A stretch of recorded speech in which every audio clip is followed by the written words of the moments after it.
The forest has its own language. Most animals spend their lives listening to it. I listen to what comes before it. I am the cassowary. Long before a branch breaks, before the wind carries your scent, I already know you're here. Not because I can see farther, because I can hear deeper. The vibration you never notice, that strange silence spreading through the jungle.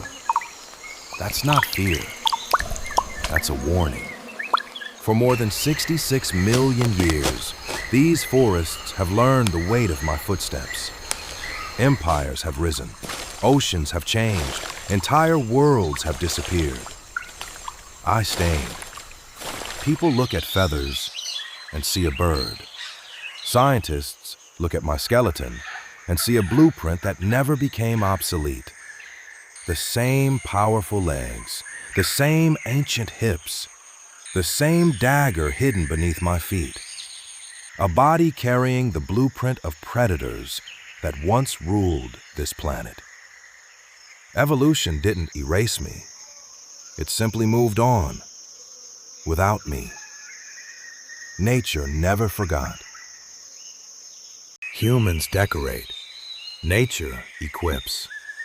Everything you see on me was built to solve a problem. You call it a casque. You thought it was for fighting, another sharp thing to look dangerous. It isn't. It listens. Before your ears hear thunder, before your eyes catch movement, my casque has already delivered the message. Another cassowary calling, a storm, or heavy footsteps pressing into the earth. By the time you notice me, I've been listening to you for minutes. You trust your eyes. I trust the forest. These feathers confuse people too. They hang in long black strands, more like coarse hair than plumage. They slide over vines, thorns, and tangled branches at full speed. The jungle grabs everything. It never grabs me. Then there are my eyes. Amber, unblinking. A transparent third eyelid sweeps across them like a living shield. No rain, no flying debris can steal a single moment of my vision. You blink. I keep watching. Hesitation has never survived here.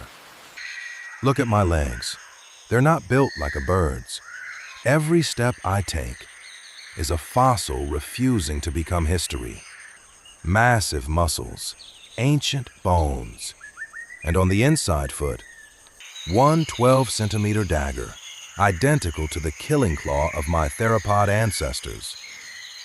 People say evolution perfected me. I don't think it changed me very much. It simply found something that already worked.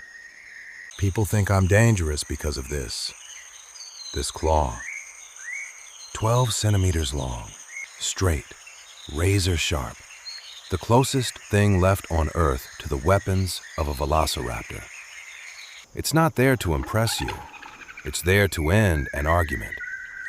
I don't fight for food. I fight for territory. This forest isn't somewhere I live. It is part of me. Every fruiting tree, every hidden trail, every shadow beneath this canopy has been memorized. You think you're exploring. You're trespassing. If I decide you've come too close, I won't scream. I won't chase. I'll explode. One leap, 2 meters straight up. 2 legs, 2 blades. One mistake. Then, silence. That's how this forest works. But here's the part nobody believes. I don't hunt. I spend my days looking for fruit. The biggest, the toughest, the poisonous fruit that other animals leave behind. I swallow it whole. Hours later, kilometers away, the seeds return to the earth exactly as nature intended. Untouched, alive. Entire trees owe their existence to my stomach. More than 70 species of rainforest trees depend on that journey. Without me, Entire parts of this forest slowly stop moving. Funny, isn't it? The animal carrying the weapons of a dinosaur spends its life planting forests. Maybe nature understood something humans forgot.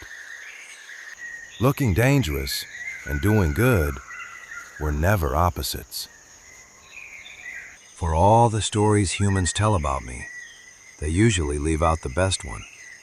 She lays the eggs. She doesn't stay. She disappears. I stay. The forest gives me something far more valuable than territory: responsibility. Beneath me lie 3 to 5 emerald green eggs. They don't look like bird eggs. They look like something unearthed from another age, because in many ways, they are. For nearly 50 days, I stay. I barely eat. I barely move. Rain falls. Weeks pass. I don't leave. Then one morning, the forest gets louder. Tiny cracks, tiny footsteps, tiny dinosaurs. For 9 months, they follow me everywhere. I teach them what feeds them, what kills them, and when survival means standing perfectly still. If danger comes, I don't run. I become the danger. They aren't just my children. They're the next chapter of an unfinished world.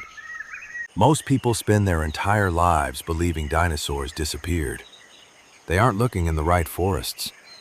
Extinction wasn't the end. It was camouflage. So the next time someone tells you dinosaurs are extinct, smile. Then remember my footprints are still drying in the mud. You call me a bird. History calls me proof. History isn't finished. You're just hearing it, one survivor at a time. The ancient world is watching.